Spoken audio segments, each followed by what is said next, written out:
ఓం శ్రీమాత్రే నమః. ఓం గంగణపతే నమః. మన భారతదేశంలో మనం చెప్పుకోదగిన పండుగలు చాలా ఉన్నాయి. అవన్నీ ఒక ఎత్తు అయితే, మన ఆంధ్రదేశంలో ప్రత్యేకించి తెలంగాణ రాష్ట్రంలో జరుపుకునేటువంటి ఒక పండగ, చాలా శ్రేష్టమైన పండుగ. దానికే బతుకమ్మ పండుగ అని పేరు.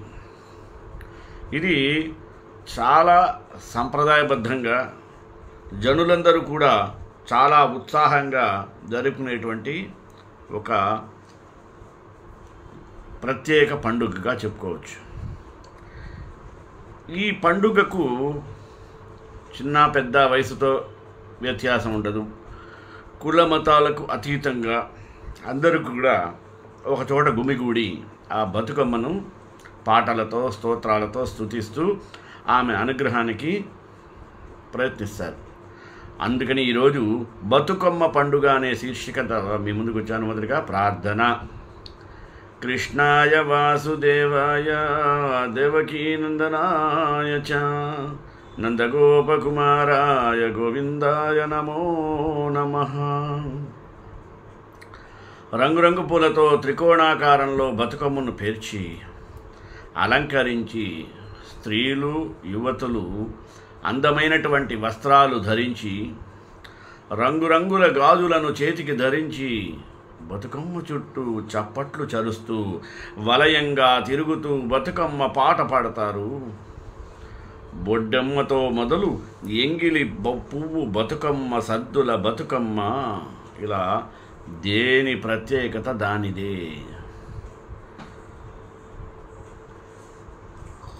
9 రోజుల పాటు కొనసాగేటువంటి బతుకమ్మలను చెరువులో లేదా నీటి నదీ ప్రవాహంలో నిమజ్జనం చేస్తారు.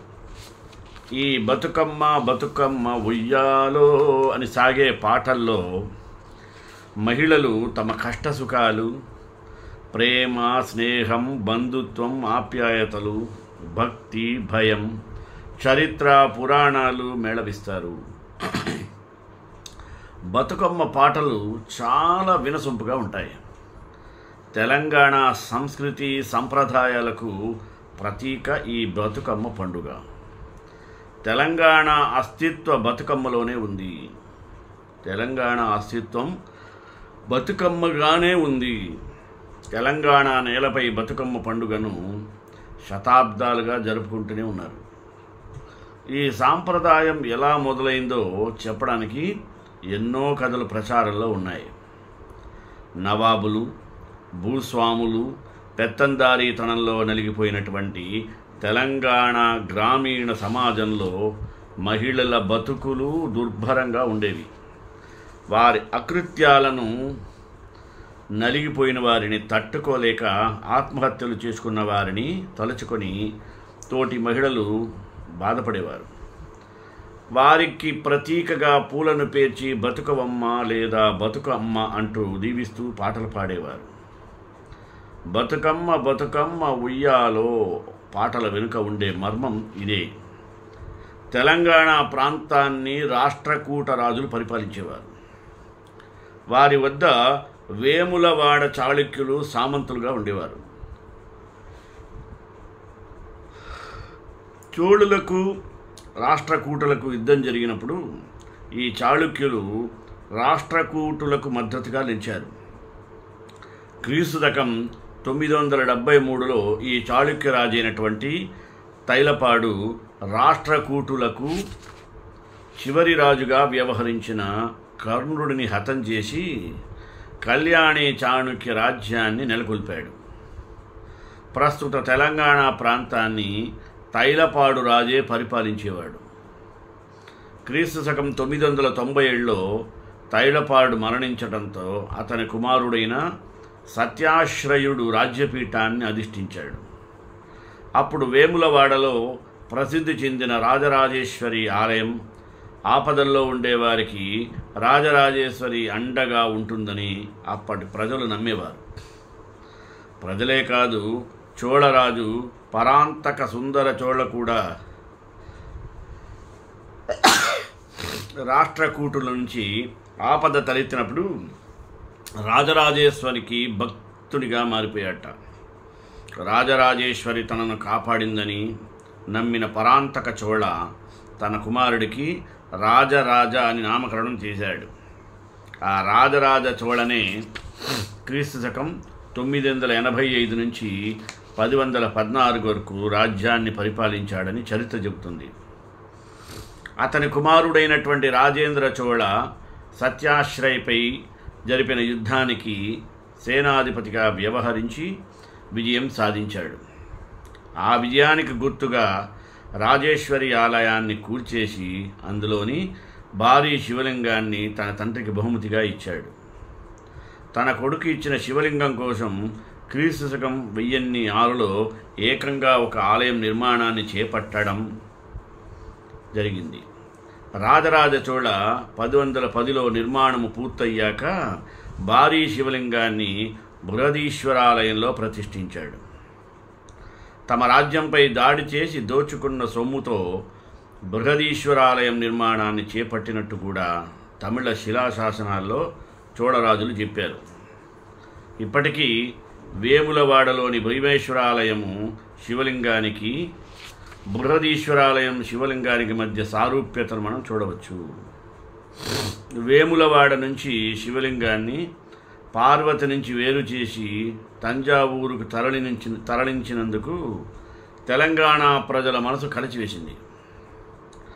బృహదమ్మ నుంచి అంటే పార్వతి అమ్మ నుంచి శివలింగాన్ని వేరు చేసినందుకు గాను తమ దుఃఖాన్ని చోళులకు తెలియజేస్తూ మేరు పర్వతంలా పూలను పేర్చి బతుకమ్మను నిర్వహించడం మొదలుపెట్టారు తెలంగాణ వాసులు.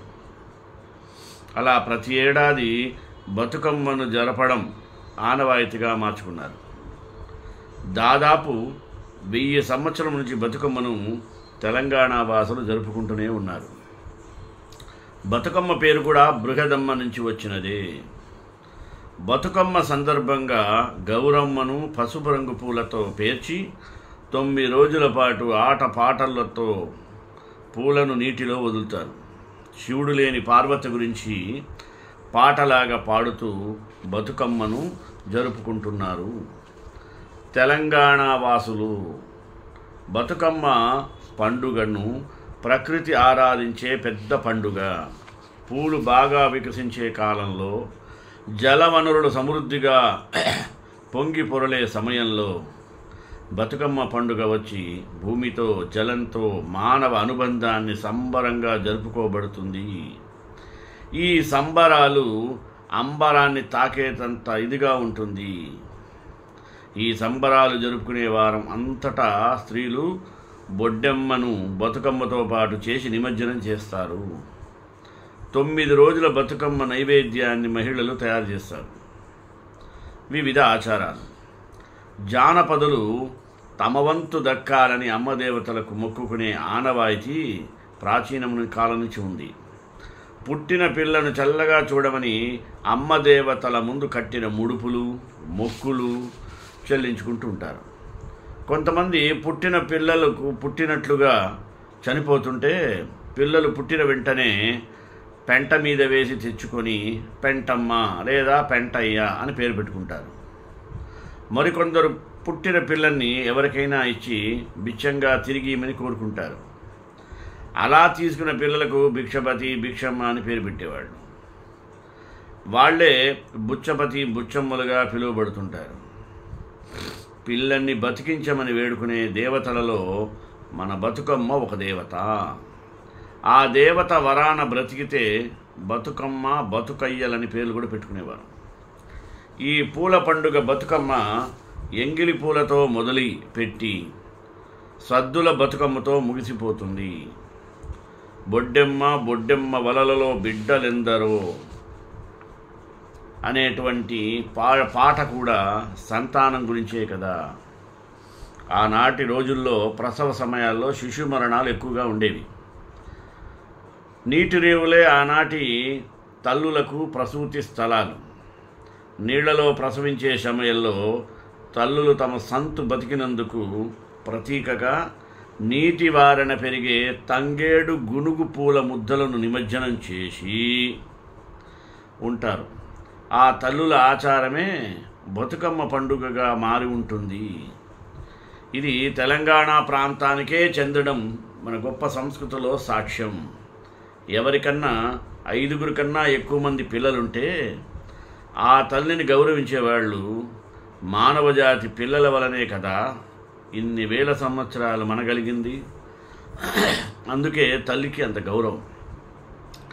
అమ్మతనం మీద భక్తి, ఆ భక్తే అమ్మ దేవతలను కల్పించింది, పూజించింది. అమ్మ దేవతల పూజల్లో ఒక ఆరాధనా రూపమే మన బతుకమ్మ. బౌద్ధంలో ముందు చెడ్డ దేవతగా, పిల్లల్ని ఎత్తుకుపోయే రాక్షసిగా పిలువబడినటువంటి హారితి బుద్ధుని వల్ల మంచిదానిగా, పిల్లలను రక్షించే దేవతగా మారిపోయింది. ఆమెనే పిల్లల దేవతగా కొలుస్తారు. పుట్టిన తమ పిల్లలు బతకాలని, రోగాలు రోష్టులు లేకుండా ఉండాలని హారీతిని ఆరాధించేవారు. ఈ దేవత గురించి బౌద్ధ జాతక కథల్లో చదవగలం. వివిధ చారిత్రక దశల్లో ఈ దేవత విగ్రహాలు వేరువేరు రూపాల్లో మనకు కనపడతాయి. చాళుక్యులు తమను తాము హారితీ పుత్రులుగా శాసనాల్లో చెప్పుకున్నారు. 2వ శతాబ్దంలో నుంచి ఇక్ష్వాకుల కాలం నుండి హారీతి శిల్పాలు కనిపిస్తున్నాయి. 12వ శతాబ్దం దాకా శాసనాల్లో హారీతి పేరు ప్రస్తావించబడినవి. పిల్లలను బ్రతికించే దేవత హారీతిని బతుకమ్మగా భావించినారేమో కానీ కూష్మాండిని దేవతలు ప్రతీకగా గుమ్మడి పువ్వును పూజించే ఆచారమే బతుకమ్మ పండుగ నాడు మారిందని కొందరు అభిప్రాయం. మన పూర్వీకులు ఇనుము ఉక్కు తయారీకి తంగేడు ఎంత అవసరమో అందరికీ తెలుసు. గునుగుకు నీళ్లను శుభ్రపరిచే గుణం ఉంది. తమకు నిత్య జీవితావసరాలైనటువంటి తంగేడు గునుగు పూలతో మన పూర్వీకులు తమ అమ్మ దేవత అనగా కూష్మాండిని పూజించే రూపమే పరిణామంలో జాతరంగా మారి ఉంటుంది. గునుగు తంగేడు పువ్వులతో కొప్పురం రూపులో పూల బతుకమ్మను పేర్చి శిఖరం లేదా శిగ మీద గుమ్మడి పువ్వుని పసుపు కుంకుమలతో అలంకరిస్తారు. పూజా పువ్వులను తొక్కుట్లలో వెయ్యని ఆచారమే బతుకమ్మలను నీళ్లలో వదిలే సంప్రదాయమైంది. దసరా పండుగ సందర్భంగా కొలిచే హిందూ దేవత నవదుర్గా రూపాల్లో కూష్మాండిని ఒకటి. 8వ రోజున కూష్మాండిని అర్చిస్తారు. అదే రోజు బతుకమ్మలాడుతారు. కొన్ని ప్రాచీన ఆచారాలను మతాలను స్వంతం చేసుకున్న క్రమం చరిత్రలో కనిపిస్తుంది మనకు. ఈ పండుగకు కూడా కులాల మసిపోయడం అనాచారం. ఇది పెద్ద కులాల వాళ్ళ పండుగ కాదు, తక్కువ వాళ్ళదే అనగా గిరిజనులదే. తొలి మొలకలను తొలి పూతను కొలిచే ఆచారం గిరిజనులదే. పువ్వంటే రేపటి ఫలమని వాళ్ళకి తెలుసు. ఆడపిల్లలను పువ్వులను కొలిచే పండుగే మన బతుకమ్మ. ఈ పండుగకు మతము లేదు, మతాచారాలు రుద్దబడ్డాయి. మన ప్రాంతంలో కూష్మాండిని ఆరాధనకు అనువైనది జైనుల వలన వచ్చింది. జైన మతానుయాయులైనటువంటి కాకతీయుల వలన ప్రోత్సహించబడినది. జైన మతంలో 22వ తీర్థంకుని యొక్క శాసన దేవత యక్షిణి, అంబిక లేదా కూష్మాండిని అనగా గుమ్మడి తీగే లేదా గుమ్మడి పువ్వు.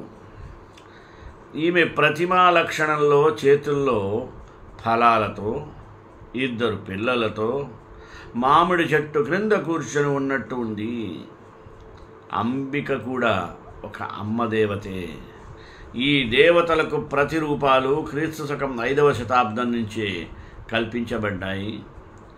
అంతకు ముందు ఉన్నట్టుగా చారిత్రక ఆధారాలు మనకు లేవు. బతుకమ్మల తయారీలో కూడా చాలా భేదాలు కనిపిస్తాయి. బతుకమ్మలు స్తూపాల ఆకారంలో ఉంటాయి. లింగాల తయారీలో కూడా ఇటువంటి సాంప్రదాయం ఉందని చాలా చోట్ల చెప్పబడింది. పూర్వం బౌద్ధులు తమ ఆరాధనలో భాగంగా చేసుకున్న స్తూపాలను పూలు, మట్టి, ఇసుక, పేడ, రాయి, ఇటుకలతో తయారు చేసుకునేవారు. బౌద్ధ భిక్షకులు నిరంతరం ప్రయాణిస్తుండడం వల్ల స్తూపారాధనకు తమకు దొరికినటువంటి వాటినే స్తూపాలుగా చేసుకొని బుద్ధునికి ప్రతీకగా నమస్కరించేవారు. పూలు, ఇసుక, మట్టి, పేడ స్తూపాలను నీటిలో కలిపేసేవారు మర్యాదగా. వాళ్ళు తిరుగాడిన ప్రదేశాల్లోని ఎన్నో వాగులు, ప్రవాహాలు బిక్కేరులుగా పిలువబడుతున్నది ఒక్క తెలంగాణలోనే. అందువలనే తొలుత బౌద్ధులైన గిరిజనులు, వనజనులు ఈ ఆచారాన్ని కొనసాగించి ఉంటారు. దానికి వారి కోరికలు మన్నించిన అమ్మదేవతకు ప్రతీకగా ఆ తరువాత చేసుకొని ఉంటారు. తరువాతి కాలాల్లో వచ్చినటువంటి మత పరిణామాల వలన ఈ దేవతలను తమ తమ మత దేవతలుగా చేసుకున్నారు. ఆ దేవతలే బౌద్ధంలో హారీతిగా, జైనంలో ఆమ్ర కూష్మాండినిగా, హిందూ మతంలో అంబికగా పూజింపబడ్డారు. తెలంగాణలో అతి ప్రాచీనమైనటువంటి అమ్మదేవతల ఆరాధనే తల్లుల రూపంలో ఏ దేవత వచ్చినా తమ దేవతల్లో కలుపుకున్న సంప్రదాయమే బతుకమ్మ జాతరగా నిలిచిపోయింది. దసరా పండుగతో బతుకమ్మను కలపడం, అమ్మదేవతలను కాకుండా పితృదేవతలను పూజించే ఆచారంగా మారడం, పెతాంరాసను అనగా పితృ అమావాస్య ఈ పండుగలో చేర్చడం తరువాతి కాలంలో వచ్చిన శుభ పరిణామమే. జనపదుల ఆచారాలు చాలా ప్రాచీనమైనవి. అవి వేల సంవత్సరములకు పూర్వము నుంచి ఉన్నటువంటి ఆచారాలే. ఒక్కో జాతికి, ఒక్కో ప్రాంతానికి పరిమితమైనవి. బతుకమ్మ మనకు, మన తెలంగాణకే పరిమితమైనది. ప్రపంచంలో మరెక్కడా లేని పూరి పూజ మన సంస్కృతి. బతుకమ్మ జానపదుల పండగ. బతుకమ్మ ఆటలో గుస్సాడి నృత్యం, చప్పట్లలో జానపదుల పాట, ఆటల కలయిక మన మూలాలను ఎరుకపరిచే మంచి సంప్రదాయం. బతుకమ్మ అచ్చ తెలుగు మాట. దానిని సంస్కృతీకరించి పౌరాణికం చెయ్యవద్దు. ఆంధ్రప్రదేశ్ రాష్ట్రంలో అన్ని చోట్ల అంతగా జరగనప్పటికీ గుంటూరు జిల్లా పల్నాడు ప్రాంతాలలోని కొన్ని గ్రామాల్లో ఈ బతుకమ్మ పండుగ ఘనంగా జరుపుకుంటారు. వాటిలో మనం గొప్పజీవరాశిని, మాచెల్ల, కంభంపాడు, కారంపూడి గ్రామాల్లో జరుగుతుంది. తెలంగాణలో మాత్రమే విశేష ప్రచారాన్ని పొందింది బతుకమ్మ పండుగ. ఆశ్వయుజ శుద్ధ పాడ్యం నుంచి మహన్నమి వరకు 9 రోజులు అంటే నవరాత్రులాగా ఈ పండుగ జరుగుతుంది. దీనిలో భాగంగా మొదటి 8 రోజులు పెళ్లి కాని పిల్లలు ఆడుకుంటారు. దీనినే బొడ్డెమ్మ అంటారు. 9వ రోజున మాత్రం చద్దుల బతుకమ్మ అంటారు. అంటే బతుకమ్మ పండుగ ఆశ్వయుజ మాసంలో రావడం వలన వర్ష ఋతువుతో నిండిన చెరువులు తొణికిసలాడుతూ ఉంటాయి. పండి ఒరిగిన జన్నచేలు, పచ్చగా పెరిగే పైరు సంపద, విరబూసిన చెట్లతో ప్రకృతి సౌందర్యమయంగా ఉంటుంది. ఈ పండుగ రోజుల్లో పుట్టమన్నుతో ఒక బొమ్మను చేసి బహుళ పంచమి నాడు దానిని ప్రతిష్ఠించి దానిపైన ఒక కలశాన్ని ఉంచి కలశం పైన పసుపు ముద్దతో గౌరమ్మను నిలిపి పూలతోనూ పసుపుతోనూ అలంకరిస్తారు. ఈ విధంగా ప్రతి ఇంటిలో చేయకపోయినా గ్రామానికి ఒక ఇంటిలో చేసినా సరిపోతుందని వారి అభిప్రాయం. బొడ్డెమ్మను నిలిపిన తరువాత ఆ వాడలో ఉన్న ఆడపిల్లలందరూ అక్కడ గుమికూడతారు. ఈ వినోదాన్ని చూడటానికి పెద్దలందరూ వస్తారనుకోండి. ఇలా 8 రోజులు కన్నె పిల్లలు ఆడుకుంటూ ఉంటారు. తర్వాత 9వ రోజున కోడి కూసే సమయాన స్త్రీలు లేచి పరిసరాలన్నీ కూడా తిరిగి రకరకాల పూలను సేకరించి గోరువెచ్చని జీడి గింజల నూనెతో తలంటి పోసుకొని నూతన వస్త్రాలు ధరించి అలికి ముగ్గులు వేసిన ఇంట్లో చూపు వేసి బతుకమ్మలను పేర్చి గుమ్మడి పువ్వు అండాశయాన్ని త్రుంచి పసిడి గౌరమ్మగా పెడతారు. పసుపుతో ముద్ద గౌరమ్మను చేసి పెట్టి అగరవత్తులు వెలిగించి పసుపు కుంకుమలతో అలంకరించి పగలంతా అలాగే ఉంచుతారు. సాయంత్రం పిల్లలు పెద్దలు నూతన వస్త్రాలు ధరించి, స్త్రీలు వివిధ అలంకారాలను అలంకరించుకొని బతుకమ్మలో చేత పట్టుకొని చెరువు కట్టకో కాలువ గట్టుకో దేవాలయానికో వెళ్ళి బతుకమ్మలను మధ్య ఉంచి బాలికలు కన్యపడుచులు స్త్రీలు వాటి చుట్టూ తిరుగుతూ చప్పట్లు చరుస్తూ గొంతెత్తి ఒకడు పాడగా వలయాకారంగా తిరుగుతున్నవారు ఆ పాటను అనుసరిస్తూ పాడుతారు. ఆ దృశ్యాన్ని గ్రామస్తులందరూ ఆనందిస్తూ ఉంటారు. మగపిల్లలు కొయ్యగొట్టాలతో కాగితపు అంచులను కన్నెపిల్లలపైన స్త్రీలపైన ప్రయోగిస్తారు. బతుకమ్మ పాటలు ఒక్కో ప్రాంతంలో ఆయా మాండలిక పదాలతో ప్రతి చరణాంతంలోనూ ఉయ్యాలో అని, కోల్కోల్ అని, చందామామ అని, గౌరమ్మ అని పదాలు పాడతారు. పాటలలో లక్ష్మీ సరస్వతుల స్తోత్రాలే కాకుండా అనేక పౌరాణిక గాథలైనటువంటి శశిరేఖ, సతీ అనసూయ, కృష్ణలీల, సీతాదేవి వనవాసం మొదలగువే కాకుండా సారంగధర, బాలనాగమ్మకు సంబంధించిన పాటలు కూడా పాడుతుంటారు. బతుకమ్మ పండుగ వస్తుంది అంటే తెలంగాణ పల్లెలో ఒక నూతన ఉత్సాహం పెళ్ళుబుకుతుంది. అది ఒక పెద్ద సంబరంగా భావిస్తారు. ఇళ్ళు శుభ్రపరుస్తారు, చక్కగా అలంకరించుకుంటారు, ఆడపిల్లని పుట్టింటికి తీసుకొస్తారు. కొత్తగా పెళ్ళైన ఆడపిల్లలకు అత్తగారింటి నుంచి కాగితపు పూలతో చేసిన బతుకమ్మను వాయనంగా పంపుతారు. అత్తగారింట్లో ఉండే ప్రతి ఆడపిల్ల ఎప్పుడూ కన్నవారింటికి వెళ్ళాలా, కన్నవారి పిలుపు ఎప్పుడు వస్తుందా, తనను తీసుకువెళ్ళడానికి అన్న ఇంకా రాలేదే అని బాధను వ్యక్తపరుస్తూ ఉంటారు. ఆశ్వయుజ మాసం వస్తుందంటే బతుకమ్మ పండుగ వచ్చేసినట్లే. భాద్రపద అమావాస్య నుంచి 9 రోజుల పాటు జరిగే ఈ పండుగ తెలంగాణతో పాటు ఆంధ్రప్రదేశ్ రాష్ట్రంలో కూడా జరుపుకుంటారు. అయితే ఆంధ్రప్రదేశ్ కంటే తెలంగాణలో ఈ పండుగకి ఎంతో ప్రాముఖ్యత ఉంది.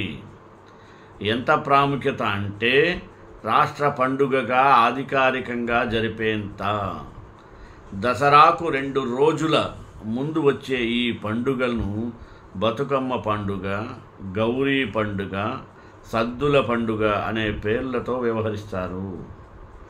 ఇంకా ఈమె వెనుక కథ, బతుకమ్మ పండుగ వెనుక అనేక కథలు ప్రాచుర్యంలో ఉన్నాయి.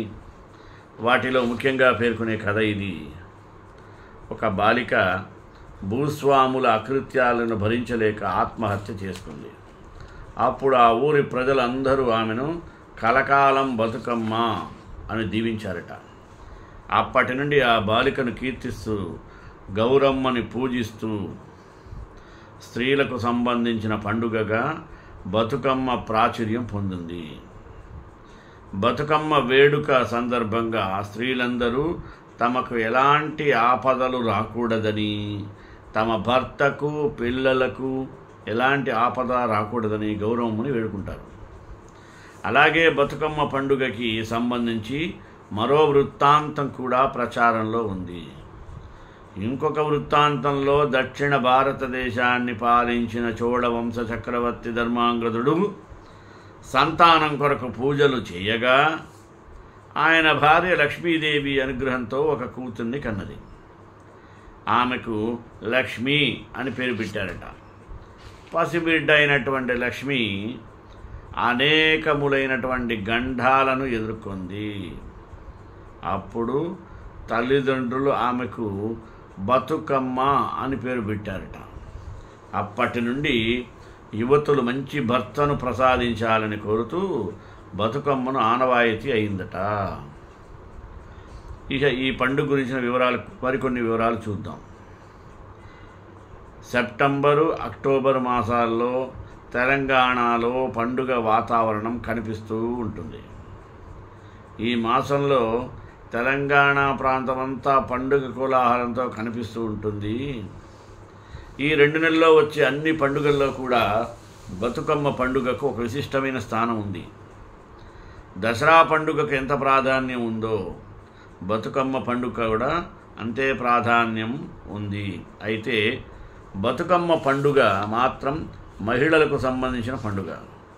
వర్షాకాలం ముగుస్తూ శీతాకాలము ప్రవేశిస్తున్నటువంటి సమయంలో తెలంగాణలోని వాతావరణం పచ్చగా ఉంటుంది.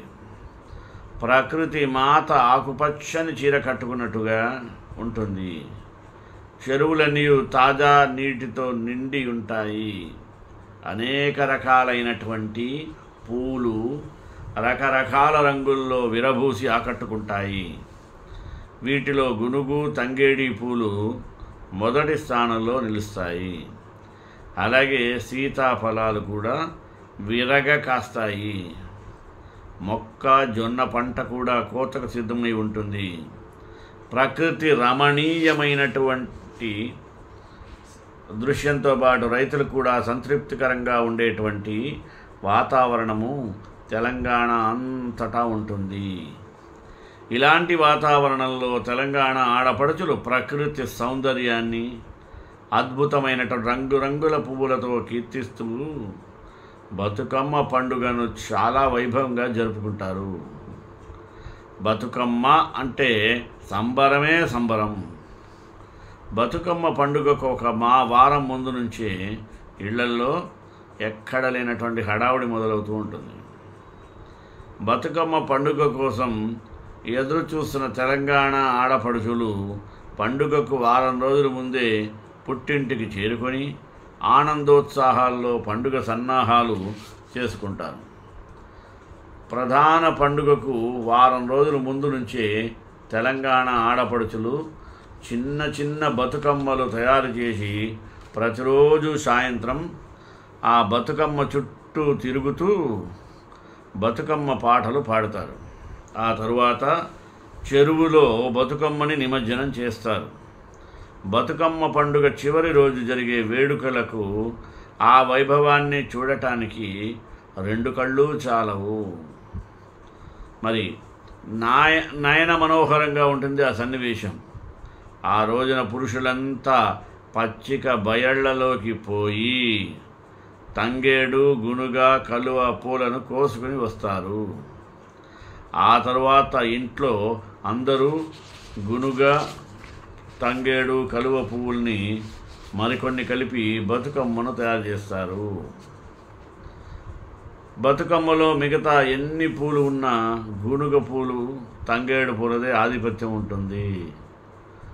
బతుకమ్మ చేసే విధానం: గునుగ, తంగేడు పూలతో పాటు మిగతా పూలు ఒక రాగి పళ్ళెంలో వలయాకారంలో పేర్చుకుంటూ వస్తారు.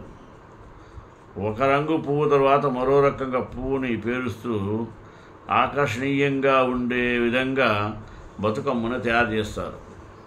ఆ తరువాత తంగేడు పువ్వులను కట్టగా కట్టి వాటి మీద పేరుస్తారు. మధ్యలో రకరకాల పూలను ఉపయోగిస్తారు. ఈ పూల అమరిక ఎంత పెద్దగా ఉంటే బతుకమ్మ అంత పెద్దగా, అంత అందంగా రూపొందించబడుతుంది. పూలను చక్కగా పేర్చడం పూర్తయిన తరువాత బతుకమ్మ మీద పసుపుతో చేసినటువంటి గౌరీమాతను పెట్టి చుట్టూ దీపాలతో అలంకరిస్తారు. ఇలా తయారు చేసిన బతుకమ్మను ఇంట్లోని పూజా గుడిలో అమర్చి పూజిస్తారు. ఆ తరువాత బతుకమ్మని బయటకు తీసుకువచ్చి ఆడపడుచులు బతుకమ్మ చుట్టూ తిరుగుతూ పాటలతో గౌరీదేవిని కీర్తిస్తూ పాటలు పాడుతారు. ఆడపడుచులు కొత్త బట్టలు కట్టుకొని వారికి ఉన్న అన్ని రకాల ఆభరణాలను ధరిస్తారు. ఇలా చాలాసేపు ఆడాక మగవారు వాటిని చెరువులోనికి నిమజ్జనం చేస్తారు. వాయినమ్మ వాయినం అంటూ వాయినాలు ఇచ్చిపుచ్చుకుంటారు. తరువాత ఇంటి నుండి తీసుకువచ్చినటువంటి పేరుగున్నం, మొక్కజొన్నలు లేదా వేరుశనగ లేదా పెసర విత్తనాలను దోరగా వేయించి పిండి చేసి బెల్లం లేదా పంచదార కలిపినటువంటి సత్తు పిండి ఒకరికొకరు ఇచ్చిపుచ్చుకొని ప్రసాదంలా స్వీకరిస్తారు. బతుకమ్మ వేడుకల చివరి రోజు సాయంత్రం ఆడపడుచులు అందరూ మరి చక్కగా దుస్తులు ఆభరణాలు ధరించి బతుకమ్మను వాకిల్లో పెడతారు. చుట్టుపక్కల ఉన్నవారు కూడా వారి బతుకమ్మలను ఇదే విధంగా అమర్చి వాటి చుట్టూ పెద్ద వలయాకారంలో చేరుతారు. ఐక్యత ప్రేమతో మానవహారంలాగా బతుకమ్మ చుట్టూ తిరుగుతూ పాటలు పాడుతారు. రాత్రికి బతుకమ్మలను తలపై పెట్టుకొని పెద్ద చెరువును కానీ లేదా తటాకం కానీ ఊరేగింపుగా పెడతారు. అక్కడకు చేరుకున్న మహిళలు బతుకమ్మల పాటలను పాడుతూ ఆడుతూ నీటిలో జార విడుస్తారు. ఆ పిదప చక్కెర రొట్టితో చేసినటువంటి మలీదా అనేటువంటి వంటకాన్ని బంధువులకు పంచిపెట్టి తింటారు. ఆ తర్వాత ఖాళీ పళ్ళెంతో ఇంటికి చేరుతారు. శ్రేయకాంతాయ కళ్యాణ నిదే నిదేదినాం శ్రీ వెంకట నివాసాయ శ్రీనివాసాయ మంగళం మంగళాశాస్త్రపరే ముదాచార్య పురోగమై సర్వైశ్చ పూర్వైరాచార్య సత్కృతాయాస్తు మంగళం.